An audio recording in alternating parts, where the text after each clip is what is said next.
कायनात की सैर कराई, हर जगह ये ऐलान करवाया फरिश्तों ने, आई नहीं हुकूमत, सिक्का नया चलेगा, आई नहीं हुकूमत, सिक्का नया चलेगा। और उसके बाद सारे फरिश्तों में ऐलान, मलाए आला में ऐलान, सारे जिन्नात में, हैवानात में, हर दुनिया में ये ऐलान कर दिया गया कि हुजूर तशरीफ ला चुके हैं। क्यों ऐलान कर दिया गया? इसलिए कि वो हर आलम की रहमत हैं।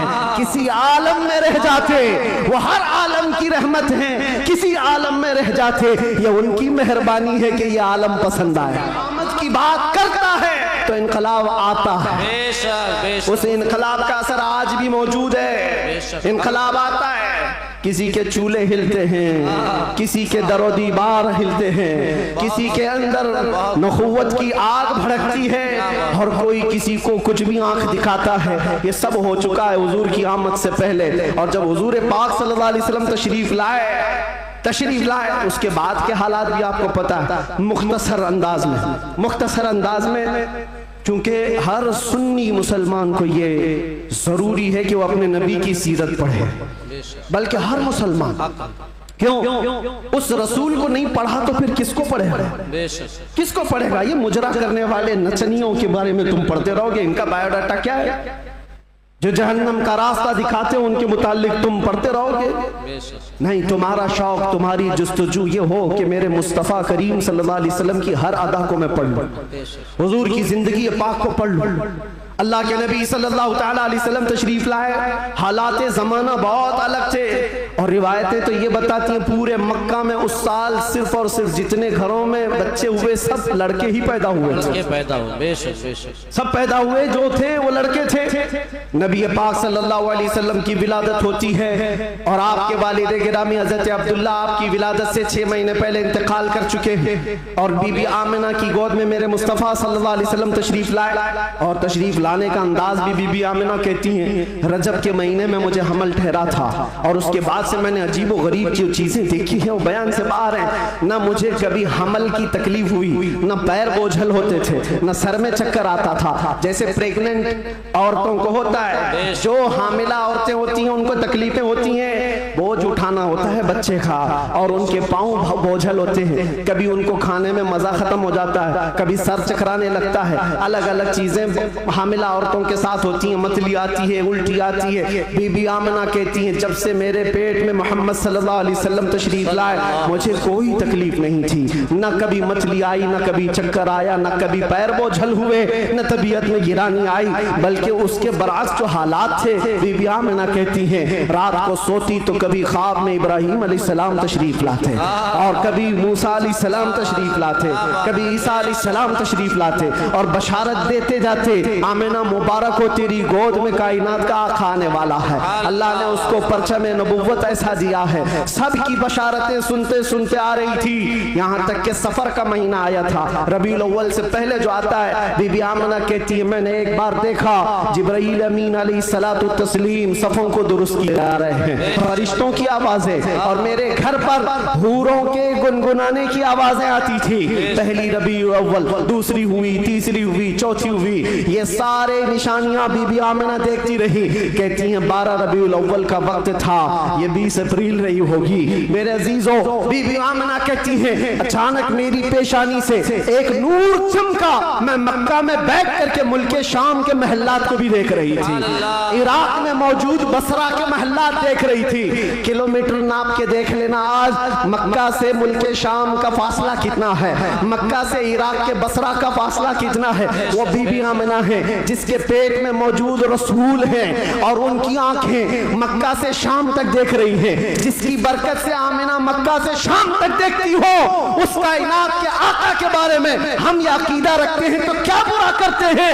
हम यहाँ से पुकारे, वो वहां से सुने, मुस्तफा की समाअत पे लाखों सलाम। क्या ये अकीदा बुरा है? नारे रिसालत, आमदे मुस्तफा, आलमी यौमे दुरूद शरीफ, मुफ्ती सलमान अज़हरी साहब क़िबला, हुज़ूर मोइनुल मशाइख, हुज़ूर असीर मुफ्ती आज़म हिंद, जिस तरफ उठ गई दम में दम आ गया उस निगाह इनायत पे। हाँ, उस रसूल पाक सल्लल्लाहु अलैहि वसल्लम की जलवागरी से पहले बीबी आमिना ये बता रही हैं, रात का वक्त था और मेरे घर पर ऐसा लगता था कि नूर की जमातें उतरती जा रही हैं। कभी मुझे गुनगुनाने की आवाजें आती थी और हूरों की आवाजें हों, फरिश्तों की आवाजें हों। सुबह सादिक का करीब वक्त आया था, अचानक मेरे घर में 3 औरतें दाखिल हुई। मैंने पूछा ये कौन है, कहाँ से आई हैं? कहा वो दाया थी, जो बच्चा पैदा होने के वक्त औरतें हेल्प के लिए, मदद के लिए आती हैं, उनको दाया कहते हैं। ये 3 औरतें आई थी, बीबी आमिना कहती हैं। मैंने पूछा कौन हो तुम, कहां से आई हो? उसमें से एक औरत ने कहा मेरा नाम बीबी आसिया है, मैं दूसरी ने कहा मेरा नाम बीबी मरियम है, तीसरी ने कहा मेरा नाम बीबी हवा है। ये वो मुकद्दस खवातीन जो दुनिया की सबसे अफजल खवातीन हैं, तो हुजूर पाक की दाया बनकर के आई हैं। हजरत बीबी आमिना कहती हैं विलादत का वक्त करीब आया, अचानक मेरी आंखें बंद हुई, थोड़ी देर के बाद पलक क्या झपकी, फिर मैंने आंखें खोली तो हुजूर पाक को सजदे के आलम में मैं बाहर न देखा। बहरे कोई तकलीफ, कोई दर्द सह नहीं, हुजूर पाक सल्लल्लाहु अलैहि वसल्लम को देखा। और वो भी मंजर बयान करती हैं हजरत बीबी आमिना की शान में देखा। कहती है न कोई आलाइश, न कोई नापाकी, न कोई गंदगी। हुजूर पाक सल्लल्लाहु अलैहि वसल्लम जब पैदा हुए थे धुले धुलाए हुए आए थे, नहाए हुए आए थे, सुरमा लगाए हुए आए थे, खतना किए हुए आए थे। और हजरत बीबी आमिना कहती सजदे के आलम में इस तरह से थे कि हुजूर पाक सल्लल्लाहु अलैहि वसल्लम के जिस्म का सामने वाला हिस्सा नजर ना आए। वो कायनात का आका और मौला दुनिया में आ रहा है तो सजदे के आलम में आ रहा है। क्या बात है। और जब तशरीफ लाए बीबी आमिना खुश थी कि गुलाब जैसी रंगत जिसको देखे तो आंखें झपकाना भूल जाए। वो हुस्न और जमाल का बादशाह दुनिया में आया है। तो बीबी आमिना कहती अचानक 3 फरिश्ते आए, 3 लोग आए। एक के हाथ में तश्त था, एक के हाथ में कुछ रुमाल थे, एक के हाथ में पानी था। और उन्होंने उठाया मेरे बच्चे को, तश्त पर रखा, पानी डाला और रेशम के लिबास में मलबूस किया और गायब हो गए, चले गए। हजरत बीबी आमिना कहती है मैं परेशान हो गई, अजनबी लोग आए और लेकर चले गए। कहाँ चले गए, कौन थे ये, मेरे बच्चे को गायब कैसे कर दिया गया? थोड़ी देर गुजरी थी कि हुजूर दोबारा तशरीफ लाए। हजरत बीबी आमिना कहती हैं हमने पूछा ये कहाँ चले गए थे, कैसे?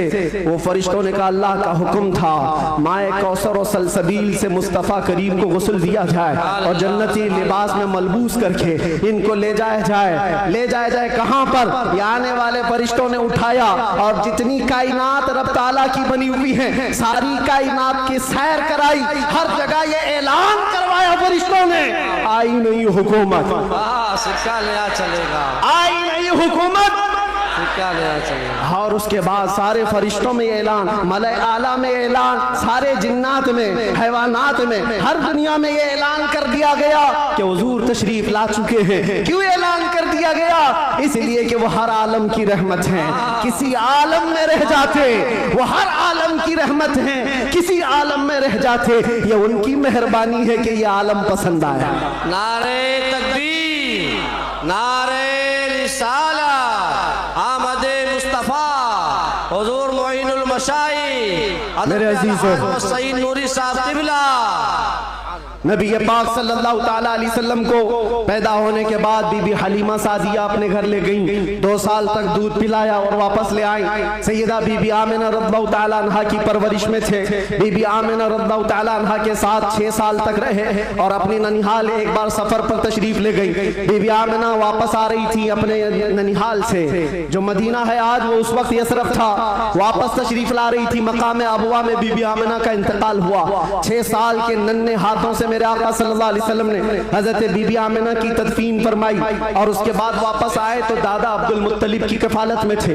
8 साल की उम्र तक हुजूर सल्लल्लाहु अलैहि वसल्लम अपने दादा की कफालत में रहे। जद्दे अमजद हजरत अब्दुल मुत्तलिब 8 साल की उम्र में इंतकाल कर गए तो फिर चचा अबू तालिब ने हुजूर की कफालत को ले लिया और उसके बाद अबू तालिब की कफालत में रसूल पाक सल्लल्लाहु अलैहि वसल्लम परवान चढ़ते रहे।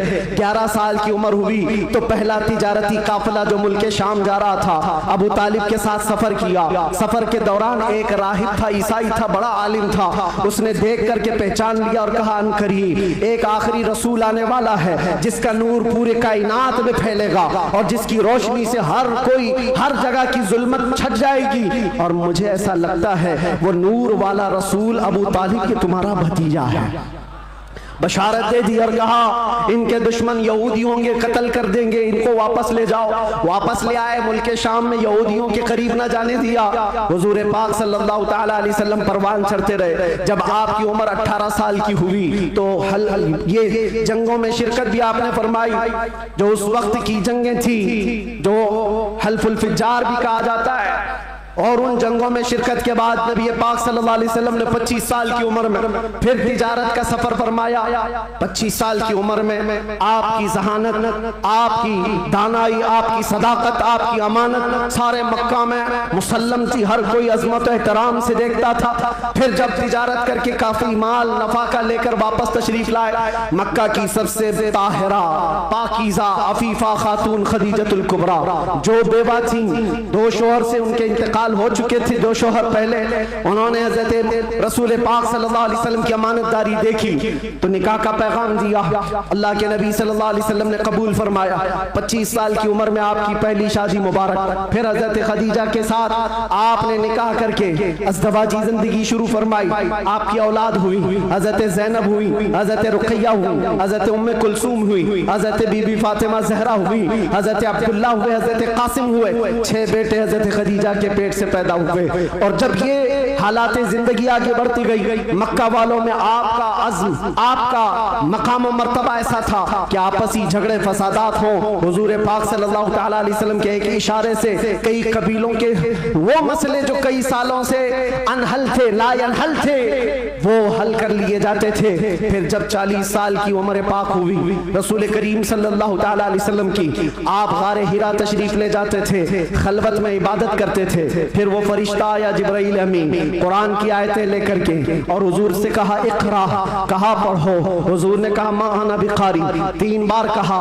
उसके बाद कहा इक़रा बिस्मि रब्बिकल्लज़ी खलक़, पढ़ो अपने उस रब के नाम से जिसने तुम्हें पैदा किया है। अल्लाह के नबी ने पढ़ना शुरू फरमाया। 5 आयतें उतरी, उतर कर गारे हिरा से वो सूए कौम आया है।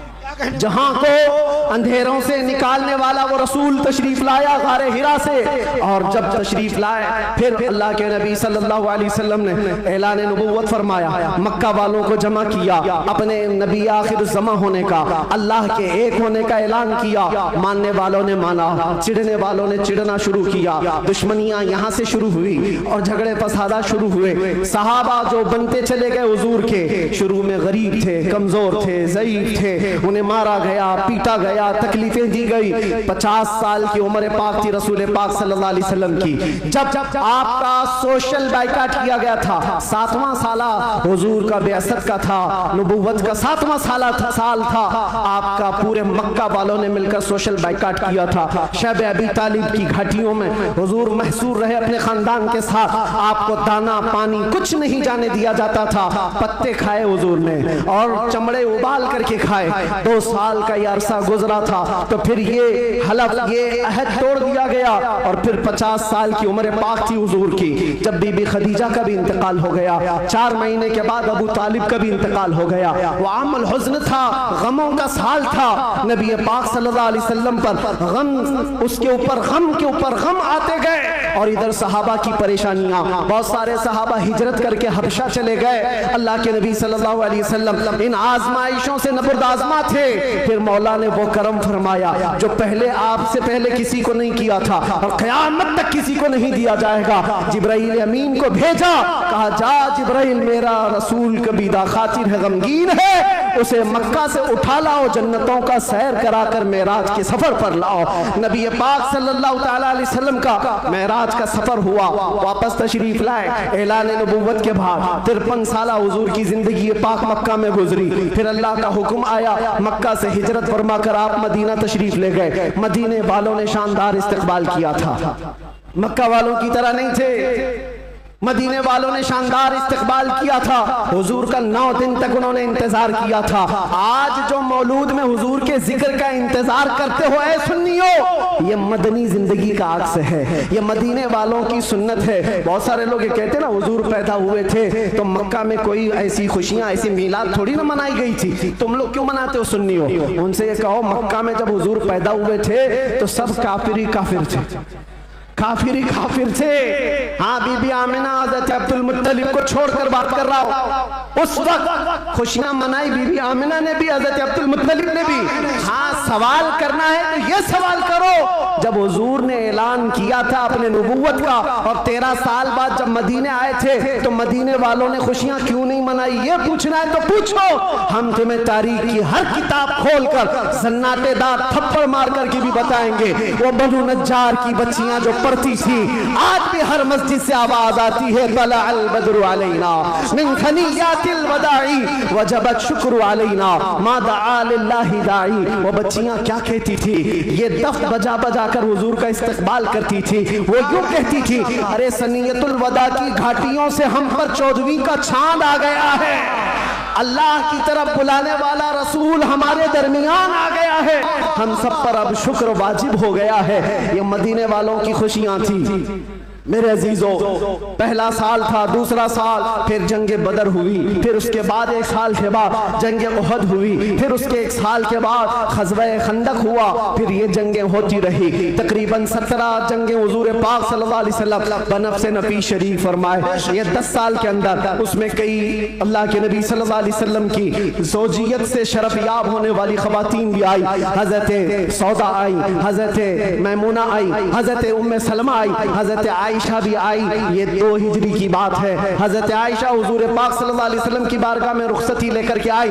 हजरत आयशा, हजरत सौदा, हजरत उम्मे सलमा, हजरत हफ्सा आई, हजरत सफिया आई, हजरत जुवैरिया आई, हजरत आखिर में हजरत बीबी मैमूना आई और बीबी मारिया किप्तिया आई। उनके पेट से हुजूर पाक सल्लल्लाहु अलैहि वसल्लम के एक बेटे हजरत इब्राहिम भी पैदा हुए। ये 6 साल गुजरे थे। 7वां साल था जब नबी पाक सल्लल्लाहु अलैहि वसल्लम 1400 सहाबा के साथ मक्का तशरीफ ले जा रहे थे उम्रा के लिए। मक्का वालों ने रास्ता रोक दिया, परमिशन नहीं है। बहुत सारी जगहों पर जिनका गलबा असर और रसूख है, वे समझते हैं हम जिसे चाहेंगे परमिशन देंगे। हम मेरे अजीजों, ये गलबा और ये ताकत ज्यादा देर की नहीं होती, सच्चे ज्यादा देर की नहीं होती। आज तुम मसनद नशीन हो, कल गधे नशीन बन जाओ। क्या कहने मुफ्ती साहब, बहुत खूब। थोड़ी देर की बात है और फिर मैं वो बात कहूंगा तो लोगों को फिर वो हो जाएगा कुछ देर की खामोशी। अरे खामोशी रहो भाई, खामोश रहो भाई।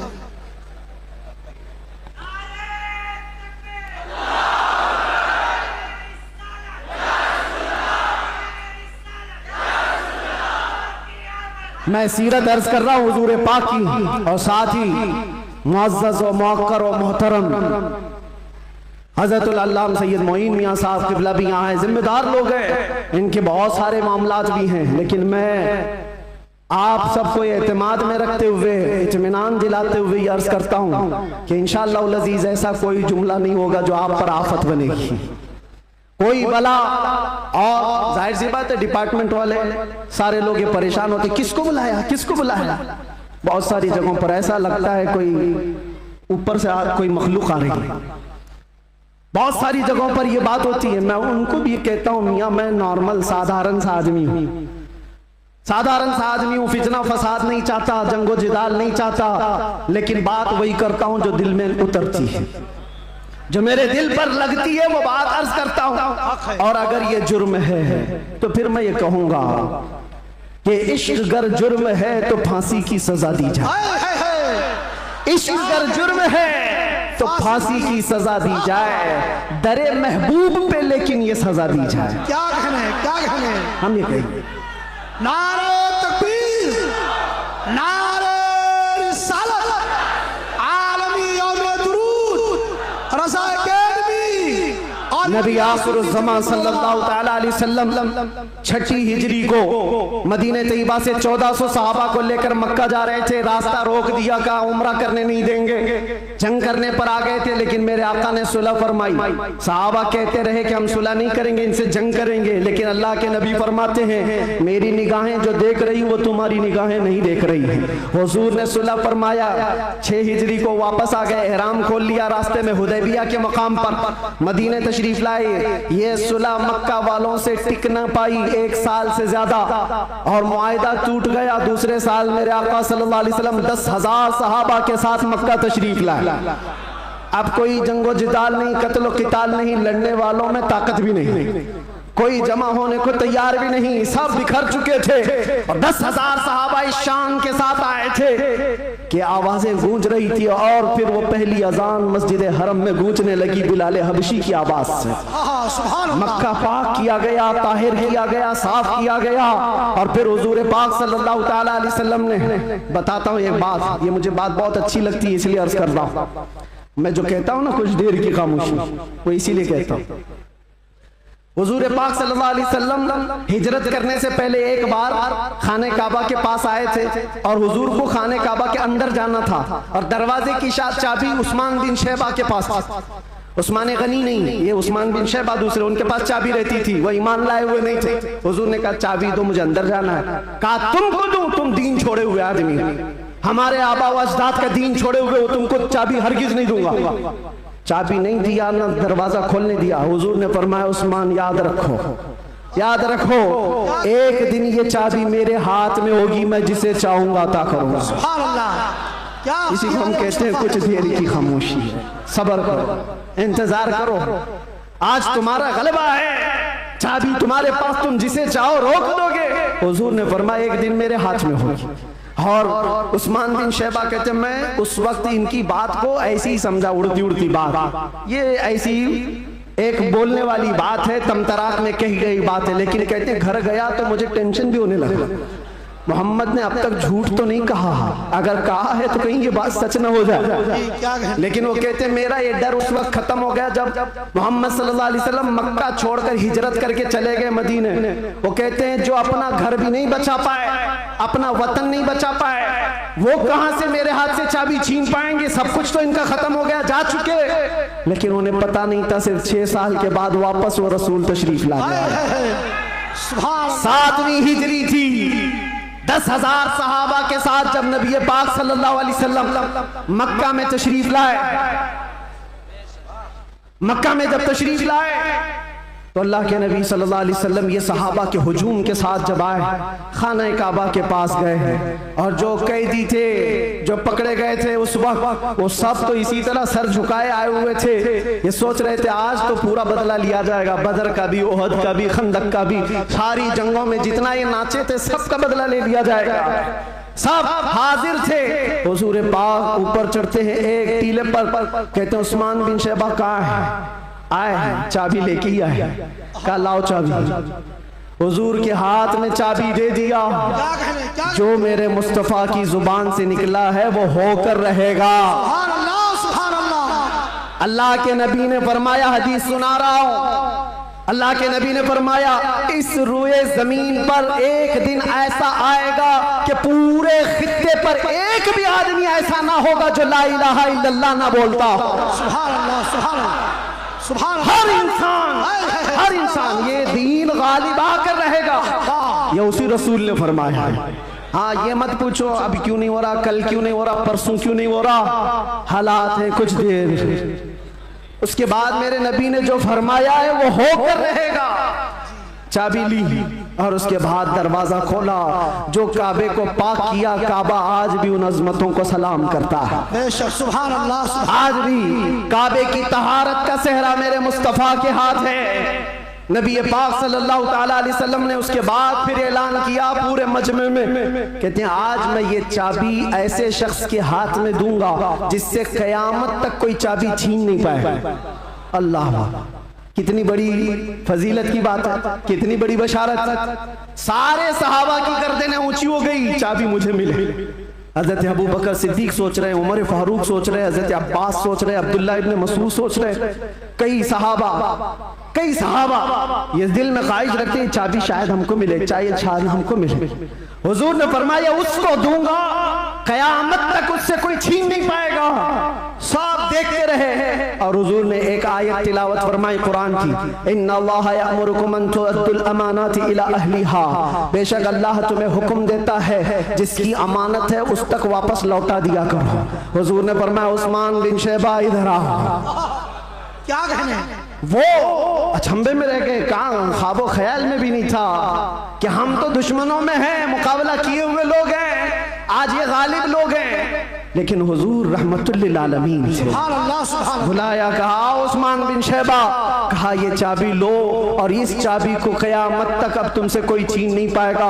जाकर आज भी हरम काबा के पास तारीख पूछ लेना। सदियां बीत गई, कई यजीद आए, कई दज्जाल आए, कई बादशाह आए, लेकिन आज भी खाना काबा की चाबी उस्मान बिन शैबा की औलाद में ही होती है। और मेरे आका ने फरमाया है तो क़यामत तक उनकी नस्ल में ही रहेगी। चाबी तो ले लिया उस्मान बिन शैबा ने, कहा ये चाबी बाद में पकड़ता हूँ, पहले ये कहता हूँ अशहदु अल्ला इलाहा इल्लल्लाह व अशहदु अन्ना मुहम्मदन रसूलुल्लाह। ये है उस मुहसिन इंसानियत ने क्या कुछ न दिया इंसानों को, दस्तूर दिया, मंशूर दिया, कई राहें दी, कई मोड़ दिया। लाखों सलाम उस आका पर, बुत लाखों जितने तोड़ दिया। दुनिया को पैगाम सुकून दिया और तूफानों के रुख को मोड़ दिया। अजीजा ने गिरामी, वापस मेरे आका तशरीफ ले गए। 10 हिजरी तक कई जंगें भी हुई, 11 हिजरी थी, हुजूर पाक सल्लल्लाहु अलैहि वसल्लम ने आखिरी हज फरमाया। हज के बाद जब नबी करीम सल्लल्लाहु अलैहि वसल्लम तशरीफ ले आए, अलालत हुई, सफर का महीना था और सहाबा इकराम के दरमियान हुजूर ने खुतबा दिया। इरशाद फरमाया, अल्लाह ने अपने एक बंदे को इख्तियार दिया है, वो चाहे तो दुनिया की चीजें रख ले या अल्लाह के पास जो है वो ले ले। और उस बंदे ने अल्लाह के पास जो है उसको इख्तियार कर लिया। ये हदीस सुनकर के हजरत अबू बकर रोने लगे। सहाबा ने पूछा क्यों रो रहे हो? कहा हुजूर ने ये अपने बारे में फरमाया है, अल्लाह ने उनको इख्तियार दिया है, चाहे तो दुनिया की सब चीजें रख लो या अल्लाह के पास आने को मंजूर कर लो। हुजूर ने अल्लाह के पास जाने को मंजूर किया। फिर वो आखिरी आयत नासिल हो गई, अल यौम अकमलतु लकुम दीनकुम व अतममतु अलैकुम निअमती व रदीतु लकुमुल इस्लाम दीना। आज के दिन मैंने तुम्हारा दीन मुकम्मल कर दिया और सारी नेमतें तमाम कर दी। अल्लाह फरमाता है मैं तुम्हें इस्लाम देकर राजी हो गया। ये कुरान की आखिरी आयत आई। तब फिर सहाबा में हजरत अबू बकर सिद्दीक गमगीन हुए, कहा अब अल्लाह के नबी सल्लल्लाहु अलैहि वसल्लम हमारे दरमियान नहीं रहेंगे। फिर रबीउल अव्वल का ही वो महीना आया, अल्लाह के नबी सल्लल्लाहु अलैहि वसल्लम बिस्तर अलालत पर थे। फिर 13 रबीउल अव्वल की वो रात आई जब हुजूर को शिद्दत का बुखार, हुजूर मिसवाक को पानी में डालते थे और बार बार अपने मुंह की तरफ इशारा फरमाते थे और फिर ये फरमाते नज़ा की हालत सख्त होती है, सकरात का वक्त बहुत सख्त होता है, लेकिन ए उम्मत मुस्तफ़ा एक बात मैं आपको बताता हूँ, वो हालत नज़ा में मेरे मुस्तफ़ा थे। हजरत आयशा फरमाती है मेरे जानों पर सर रख करके हुजूर आराम कर रहे थे और फरमाया था किसी को आने मत देना, अब मुलाकात का वक्त बंद हो चुका है। अचानक दरवाजे पर दस्तक हुई, हुजूर ने फरमाया आ जाओ और फरमाया आयशा ये मौत का फरिश्ता है, मलकुल मौत है, मुझसे पहले कभी इसने किसी की रूह कब्ज करने के लिए इजाजत नहीं मांगी और इसके बाद भी कभी नहीं मांगेगा, मैं उसको इजाजत दे रहा हूँ। लेकिन अल्लाह के नबी सल्लल्लाहु अलैहि वसल्लम के मुतालिक ये बात भी बताई जाती है, हुजूर ने मलकुल मौत से पूछा, अल्लाह अल्लाह यहाँ पर आकर के मेरे जज्बात टूट जाते हैं, मेरे जज्बात हाथ दे जाते हैं। अल्लाह के नबी सल्लल्लाहु अलैहि वसल्लम सकरात के आलम में, नज़ा के आलम में, तुम्हें पता है सकरात और नज़ा किसको कहते हैं? आदमी अपनी माँ बाप को भूल जाता है, अपने बच्चों को भूल जाता है, अपना नाम भूल जाता है मौत से पहले, खाना पीना तो दूर की बात, उसके जिस्म पर मक्खी बैठे तो पहाड़ की तरह लगती है सकरात के आलम में, उसकी तकलीफ उसको पता है, वो किसी की नहीं सोचता, उसको हाय हाय लगी होती है। लेकिन मेरे मुस्तफा सल्लल्लाहु अलैहि वसल्लम आलम नज़ा में मलकुल मौत से ये पूछते हैं, ऐ इज़राइल बता ये जो नज़ा का दर्द है क्या मेरी उम्मत को भी दिया जाएगा? क्या मेरी उम्मत भी इस दर्द से गुजरेगी? जो न भूला हम गरीबों को रज़ा, याद उसकी अपनी आदत कीजिए। है गुलामों तुम समझते हो हमारी बीमारियों और हमारे दर्दों का कोई और मावा मिल जाए जिसके दरवाजे पर हम जाकर हाथ फैलाते हैं इधर उधर दुनियादारों का, जिनकी जूतियां सीधी करते करते लोगों के बाल पक गए और मुश्किलात हल ना हो पाई। तुम्हें पता है हकीकत में हमारे दर्दों का अगर कोई एहसास कर सकता है तो सिर्फ आमिना का लाल। सुभान अल्लाह, सुभान अल्लाह। जो न भूला हम गरीबों को रज़ा, वो अपनी मौत से पहले अपनी उम्मत को याद कर रहे हैं और ये फरमा रहे हैं मेरी उम्मत को ये दर्द तो नहीं दिया जाएगा, ये तकलीफ से तो नहीं गुजरेगी। उम्मत के तलवों में कांटा भी चुभे तो हुजूर फरमाते उसका दर्द मुझे भी होता है। ऐ नौजवान, आज जिस तरह की जिंदगी तुमने गुजारनी शुरू की, यहाँ पर आकर मैं अपनी गुफ्तगू समेट रहा हूँ। मैंने मुख्तसरन पूरे हुजूर की सीरत बयान की। विलादत से लेकर ये वफात का दिन है। हजरत बीबी फातिमा आई, हुजूर उनके कान में कुछ कहे, वो रोने लग गई। फिर एक कान में कहा, वो मुस्कुराने लगी। बाद में उन्होंने बताया हजरत आयशा से कि बाबा ने मुझे ये कहा था कान में, फातिमा मैं अब जा रहा हूँ दुनिया से। मैं रो पड़ी। उसके बाद मेरे दूसरे कान में कहा, फातिमा मेरे खानदान में सबसे पहले तुम आकर के मिलोगी, मेरे बाद तुम्हारी मौत होगी। वो मौत का खौफ हर एक पर होता है, लेकिन बीबी फातिमा कहती है, सुनकर मैं हंस पड़ी कि है शबे गोर भी उसी गुल से मुलाकात की रात।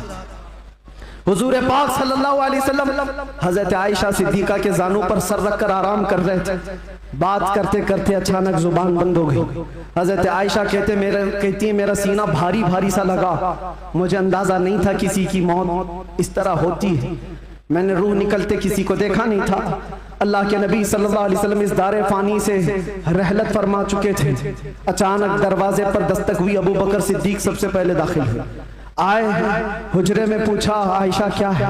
कहा हुजूर पाक सल्लल्लाहु अलैहि वसल्लम पर बुखार शिद्दत का। हजरत अबू बकर आए, हाथ पकड़ा और बेइख्तियार उनकी हिचकियां निकल गई। पेशानी पर बोसा दिया और कहा, ऐ अल्लाह के नबी, इसके बाद अब दूसरी मौत नहीं आने वाली है और आप अपने रफीक आला के पास जा चुके थे। अल्लाह ताला ने जो आपके हिस्से में पैगाम देना रखा था वो आपने पूरा हक अदा फरमाया। अद्दैतल अमानत व नसहतल उम्मत व बल्लगतर रिसालत या रसूल अल्लाह। हजरत अबू बकर सिद्दीक की आवाज सुनकर हजरत आयशा रोने लगी। उसके बाद उन्हें एहसास हुआ कि अल्लाह के नबी अब इस दुनिया में नहीं रहे। बाहर सहाबा को हजरत अबू बकर ने जैसे ही ऐलान किया, वो गम के मारों का हाल क्या था जो नबी पाक को एक आन के लिए भी दूर बर्दाश्त नहीं कर पाते थे। वो मौत की खबर कहाँ सुनते हैं। हजरत उस्मान पत्थर की तरह बने हुए थे, उनको कोई काटता भी था एहसास नहीं होता। हजरत उमर फारूक अपने हाथ में तलवार लेकर मदीने वालों को कहते थे, कसम खुदा की अगर किसी ने कह दिया मेरे नबी का इंतकाल हुआ, मैं उसकी गर्दन मार दूंगा। मेरे नबी का